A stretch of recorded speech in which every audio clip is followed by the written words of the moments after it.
এখানে কি হচ্ছে? টাকা গোনা হচ্ছে, কত টাকা। টাকার দায়িত্ব কে নিচ্ছে? ও বাহ, ও কম পড়লে সব দিয়ে দেবে। আর এই হচ্ছে লিস্ট, বাজার করতে যাবে এবারে সব কটা। কি হচ্ছে এখানে? প্রিপারেশন শুরু। অনেক কিছু মালপত্র তো দেখতে পাচ্ছি, নুন, লঙ্কা। কিছু করেছিলাম, করে আর আসতে পারিনি এমন কি। ও মা, তুমি কালকের ওই জন্য আমাকে ফোন করেছো? ওই দেখো, তারপরে আপনি বললেন রাত হবে, সব ঠান্ডা হয়ে গেছে, একটু ভালো লাগবে না। ওলে বাবা, আবার আজকে করে নিই। বাবা এ নিঘাত পিঠে, তাই তো? আমি বুঝে গেছি।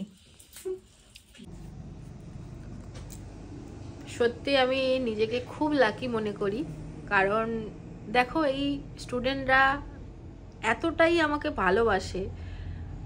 যেহেতু আমি পিঠে বানাতে পারি না এখন, এটা নয় যে বানাতে জানি না, বানাতে জানি, বাট শারীরিক কন্ডিশনের জন্য অনেক সময় এখন আর পেরে উঠি না। তো ওরা বাড়ি থেকে এইরকমভাবে সব গুছিয়ে করে নিয়ে আসে এবং বলে যখন যে ম্যাম একটু খেয়ে বলবেন কেমন হয়েছে। কি জানো তো, যখন কেউ ভালোবেসে কোনো কিছু আনে তার টেস্ট সবসময় অনেক ভালো হয়, এটা জিজ্ঞেস করার দরকারই পড়ে না যে কেমন হয়েছে।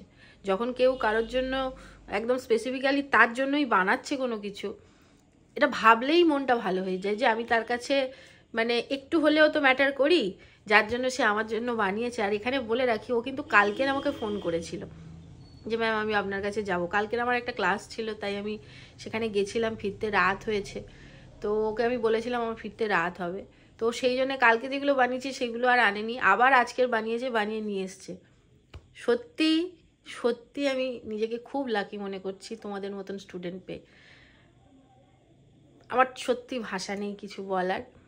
আর দেখতেই তো পাচ্ছ আমাদের কালকের প্রিপারেশন আজকের থেকে স্টার্ট হয়ে গেছে। তো কালকের ব্লগটা আলাদাভাবে দেব, দুটো দিনের একসঙ্গে অ্যাটাচ করে দিলে অনেক বড় হয়ে যায়, তো সেই জন্য দুদিন দেবো না।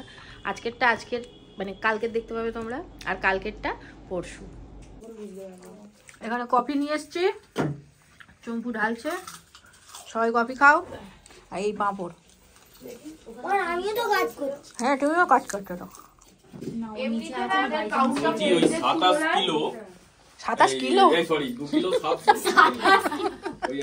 আমার বিয়ে। 27 কিলো হচ্ছে তোমার বিরিয়ানি, চাপেরটা হবে 80 গ্রাম করে। তৃষা কি হচ্ছে এটা? টাকা পয়সার হিসাব হচ্ছে। আমাদের ক্যাশিয়ার কে? তুই কত টাকা ঠিক বলেছিস, দেখ ভালো করে। ও সরি, ক্যাশিয়ার বলাচ্ছে। স্যারকে দিল তো স্যার 100 টাকার নোটটা 200 টাকার নোটটা 180 করে দিই। আপন তো দিল 1100 টাকা হয়ে গেল। রসুন বাটা হচ্ছে। রসুন বাটা হচ্ছে? হ্যাঁ নাও বাটো। কি হচ্ছে এটা? গান শোনাচ্ছিস? ও আজকের এখানে আনন্দ করতে পারছে কারণ এসি বন্ধ, না হলে এতক্ষণ। হ্যাঁ ওই জন্যই থাকতে পারছো তুমি।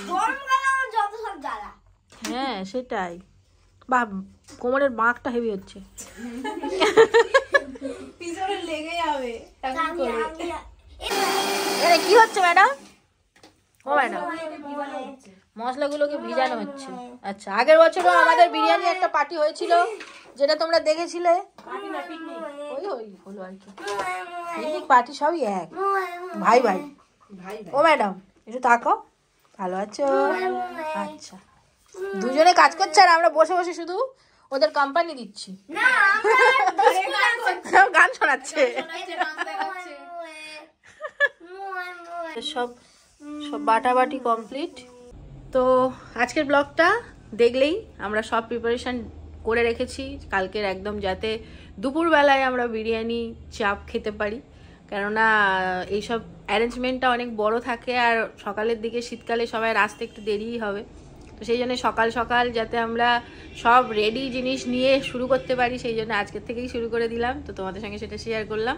চলো আজকে ব্লগটা এখানেই শেষ করছি। যদি কিছু ভালো লাগে প্লিজ লাইক করো, কমেন্ট করে জানিও কেমন লাগছে আমাদের ব্লগ। আর যারা নতুন দেখছো কিন্তু এখনও সাবস্ক্রাইব করোনি, প্লিজ সাবস্ক্রাইব করে নিও। চলো তাহলে কালকের পিকনিকওয়ালা ব্লগে তোমাদের সঙ্গে আবার দেখা হচ্ছে। প্রচুর এনজয় হবে, প্রচুর কিছু হবে। তো চলো আজকের জন্য টাটা, গুড নাইট, সবাই ভালো থেকো, সুস্থ থেকো। নেক্সট ব্লগে আবার দেখা হচ্ছে।